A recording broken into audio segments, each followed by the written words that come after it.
Assalamualaikum warahmatullahi wabarakatuh.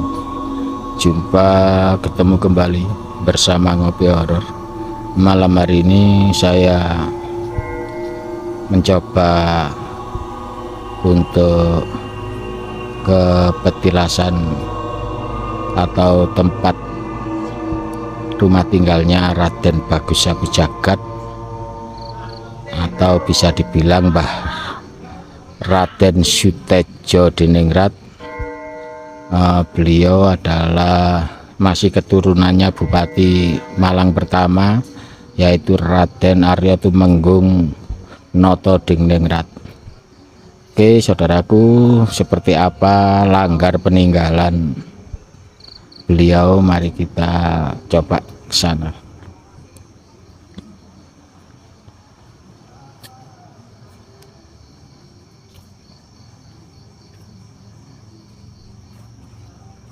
Nah, ini dulu rumah beliau.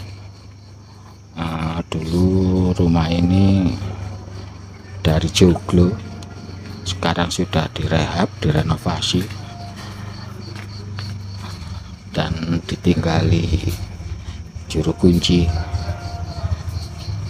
Ini kamar beliau. Nah, ini kamar beliau.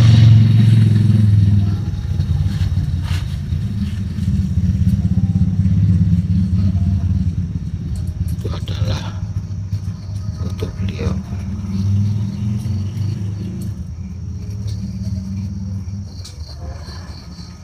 Itu dulu. Sekarang kita akan ke belakang, ke musolanya atau ke langgarnya. Ini tidak jauh dari rumah tinggal beliau. Di belakangnya kira-kira ya 5 meter lah dari rumah tinggalnya. Oh, kebetulan ini dulurku ada juru kuncinya. Ini sahabat lama saya, Bapak Supangat. Ini okay. Alhamdulillah yang meneruskan dari almarhum Bahyo, sekarang yang memegang ataupun juru kunci di langgar Sabu Jagat ini. Oke, wis tak pulang dulu ya. Oke saya. Ini adalah pohon peninggalan beliau, dulurku. Ini adalah sawu, pohon sawu. Sawu kecik. Kalau orang Jawa bilang ini sawu kecik, filosofinya adalah sarwo kebecikan atau selalu dengan kebaikan. Jadi filosofi sawu kecik itu sarwo kebecikan. Oke dulurku, kita akan coba menemui beberapa pelaku spiritual ataupun orang. Assalamualaikum. Wah. Assalamualaikum. Waalaikumsalam. Selamat Mbak selamat. Lah niki Mbak Kaler. Aja. Tak jelasno. Engko tak jelasno.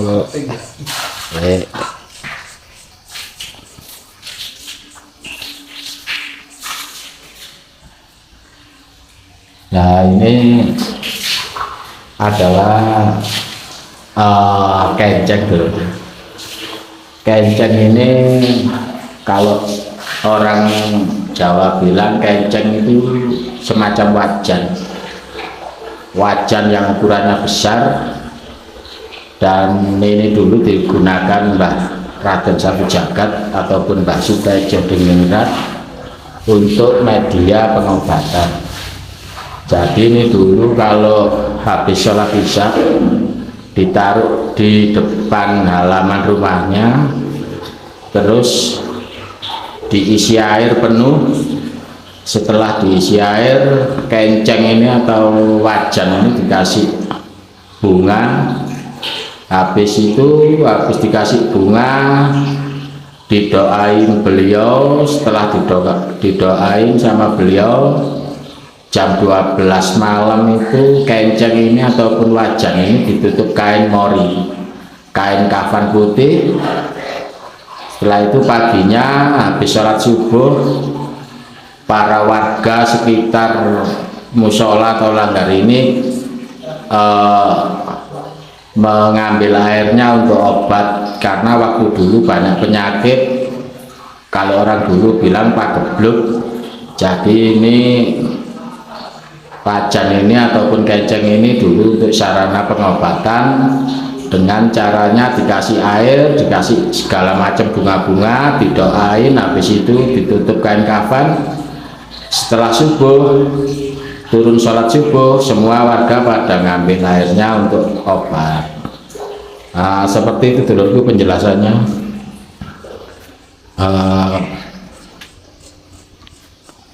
Nanti kita akan tanya-tanya seperti apa.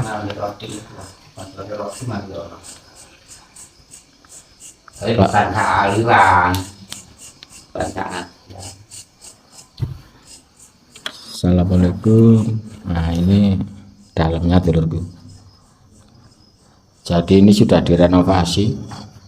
Dulu sebelum direnovasi, atapnya ini terbuat dari anyaman bambu.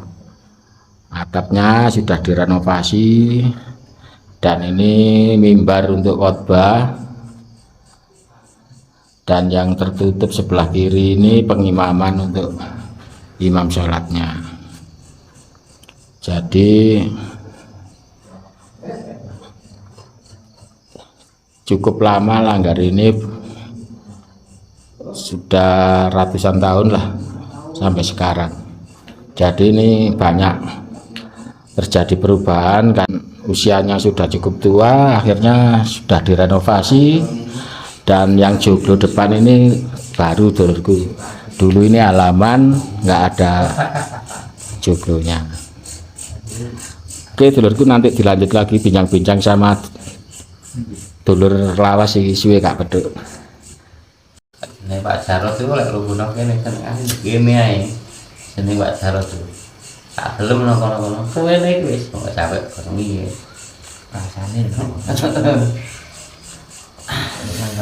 Oke dulurku, kita lanjutkan. Tadi saya sudah janji nanti kita sedikit akan mengulas kita, karena kita generasi yang tidak, cara Jawane orang menangi, tapi kisah-kisah dari tutur, dari wejangan, ataupun dari orang-orang tua dulu, mbah-mbah kita dulu. Kisahnya Mbah Raden Sapu Jagat ataupun Mbah Raden Sutejo Diningrat itu banyak. Jadi nanti kita akan coba-coba sedikit lah, walaupun nggak banyak, tapi yang masih kita ingat cerita yang diturunkan dari Mbah Boyot itu, dari mbah-mbah dulu ceritanya banyak. Kira-kira jenengan punya cerita apa tentang Mbah Sapu Jagat? Ceritanya itu ya, Sapu Jagat itu ya masih turunannya Bupati Malang pertama kali ya. Jadi banyak petilasan kesana kemari itu ya ngesakne nang kawula sing kekurangan banyu, kekurangan air.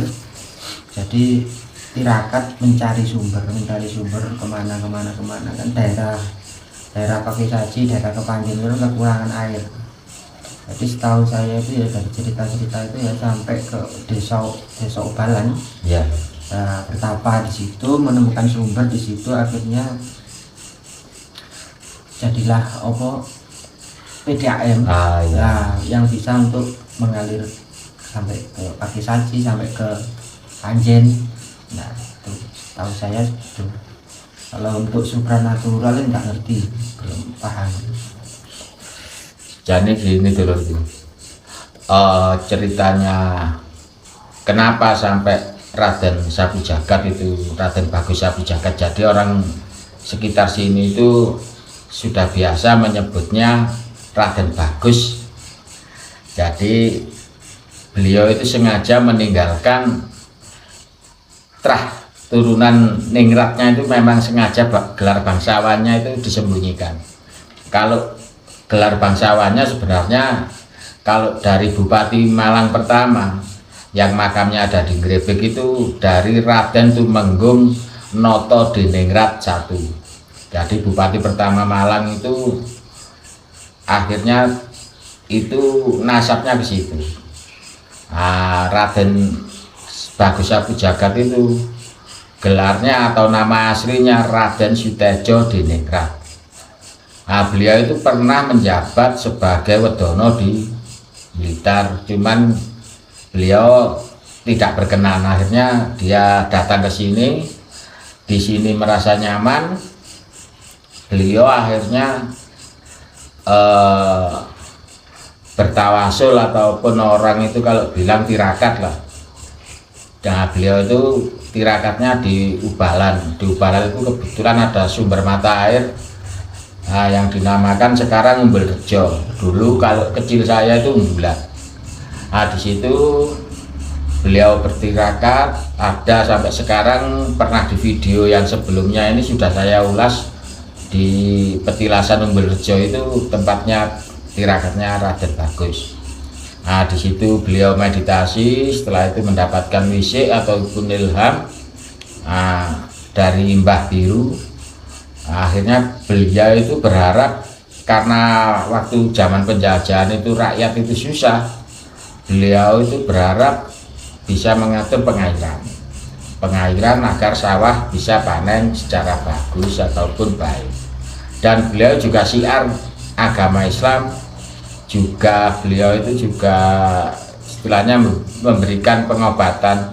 Jadi ada peninggalan beliau sampai sekarang itu berupa kenceng ataupun wajan raksasa yang setiap habis sholat isya itu dikasih air. Setelah dikasih air, kasih kembang, dikasih bunga, terus didoain. Setelah didoain, biasanya ditutupin kafan, kain lawon ataupun mori.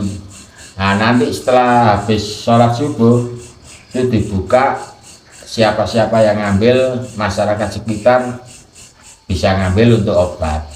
Raden Bagus Sapu Jagat itu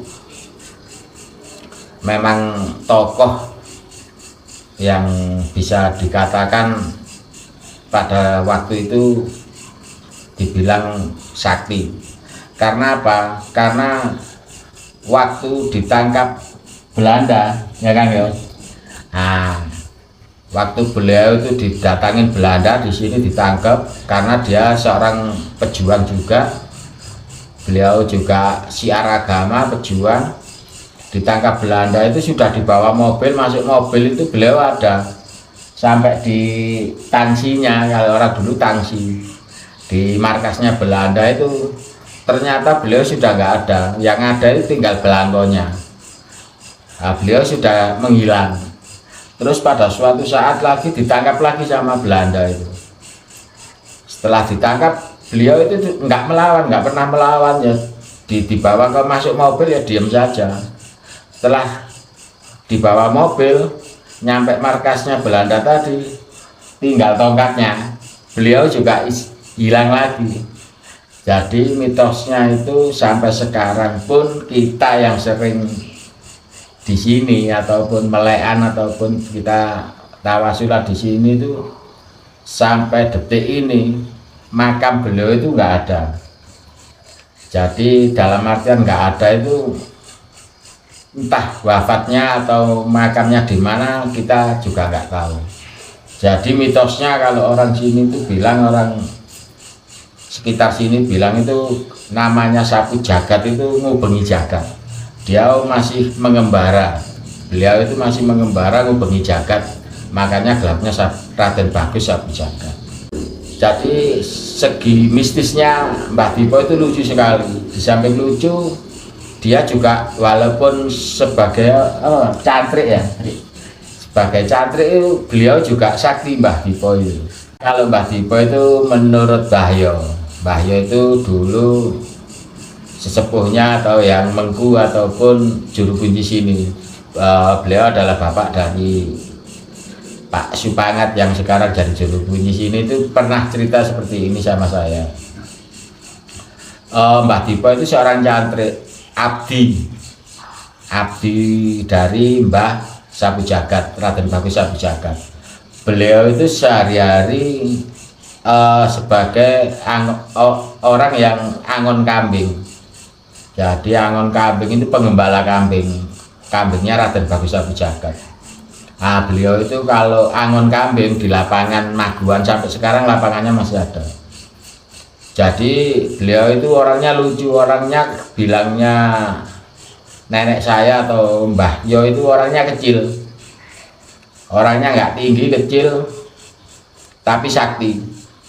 Pada waktu itu zaman penjajahan itu kan susah, makan susah, jajan susah, jadi beliau itu sering ngumpulin anak kecil-kecil, diajak bermain di lapangan sambil gembala kambing. Itu ngumpulin anak kecil, bilang gini Mbah Dipo itu, sini siapa yang mau canggai itu kue yang apa lengaran, yang isinya kacang, kayak kacang atum tapi ada tepungnya itu. Siapa cah sih gelem canggai. Jadi anak kecil itu tuh ngumpul, disuruh ngumpulin kotorannya kambing. Nah, kotoran kambing itu suruh ngumpulin, terus dialasin daun pisang, terus sama Mbah Dipo ditutup lagi sama daun pisang. Setelah didoain sama Mbah Dipo, dibuka ternyata jadi canggai beneran. Ya dimakan rame-rame bareng-bareng, ya enak bilangnya gitu. Terus ada lagi satu cerita, Mbah Dipo itu orangnya lucu, suka bercanda. Beliau itu diam-diam nganyam daun kelapa, kalau orang sini bilang belara. Daun kelapa itu dianyam seperti keris-kerisan itu. Setelah jadi seperti keris-kerisan, Mbah Dipo bilang gini sama anak kecil-kecil, siapa yang mau keris? Saya Mbah. Dilempar sama Mbah Dipo itu yang anyaman dari daun kelapa tadi jadi keris beneran. Nah, kalau main petak umpet, Mbah Dipo itu biasanya masuk dicomplung, kayak complung itu yang kelopo yang dipangan bajing yang bolong itu. Nah, jadi sama anak kecil itu dicari Mbah Dipo itu ngumpetnya di mana main petak umpet. Ternyata beliau masuk di dalam kelapa yang dilobangin tupai itu yang sudah bolong itu. Jadi ya kelapa itu gelundung-gelundung di lapangan sendiri. Jadi seperti itu kesaktiannya Mbah Dipo. Itu cantriknya loh, bukan Raden Bagus Sabu Jagat. Apalagi Raden Bagus Sabu Jagat itu lebih sakti. Nah, terus biasanya kalau nyari air, ngambil air, Mbah Dipo itu pakai keranjang yang buat orang cari rumput itu kan. Iya, bolong-bolong. Nah, lek wong Jawa ngarani keranjang pengaritan. Jadi orang satu kampung itu heran, loh kok pakai keranjang buat cari rumput, itu kan bolongannya gede-gede. Air itu nggak bocor, nggak tumpah. Seperti itu. Terus pada waktu Mbah Yo itu cerita sama saya, pernah satu saat ada orang sakit, terus minta obat ke Mbah Dipo. Terus sama Mbah Dipo, loro apa anakmu, ditanya seperti itu. Anu Mbah, awake panas, setet, kejang-kejang.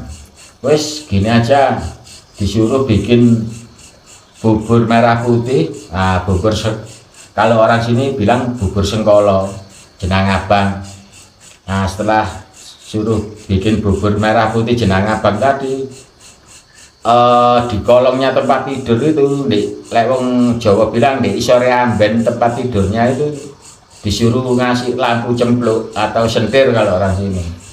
Jadi besoknya itu yang sakit anak kecil tadi sembuh.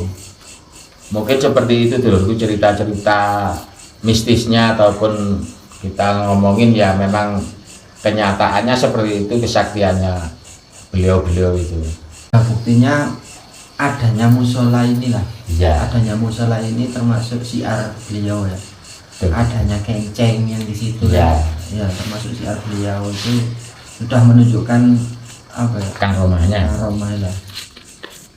Terus alhamdulillah yang datang ke sini itu bukan orang sini, melainkan orang jauh-jauh ya. Ya. Yang tirakat di sini itu. Ada yang dari mana nih? Dari Jember. Jember, dari Sumatera, Sumatera, Malaysia pun ada. malah orang-orang yang jauh-jauh yang tahu ya. Jadi seperti itu dulurku. Ya sedikit cerita yang masih kita ingat. Tapi kalau cerita yang lainnya itu banyak karena ya satu kita nggak sejaman dengan beliau dan saksi sejarahnya sudah untuk saat ini sudah ya banyak yang meninggal karena cerita ini sudah lama sekali, tapi bukti-bukti sejarahnya, petilasannya atau tinggalannya ada di samping rumah tinggal beliau, di sini langgarnya dan kencengnya yang kayak wajan raksasa itu. Nah, kalau bilangnya bahaya dulu banyak pusakanya, cuman Allah alam nggak tahu gimana kok bisa hilang, itu kita juga nggak tahu. Mungkin seperti itu dulurku yang bisa kita sampaikan, karena juru kuncinya juga ada sesuatu yang nggak bisa ditinggalkan. Tadi papasan sama kita mau masuk karena ada tamu jauh, dan ada kurang lebihnya kami bertiga mohon maaf, dan akhirnya wassalamualaikum warahmatullahi wabarakatuh. Waalaikumsalam.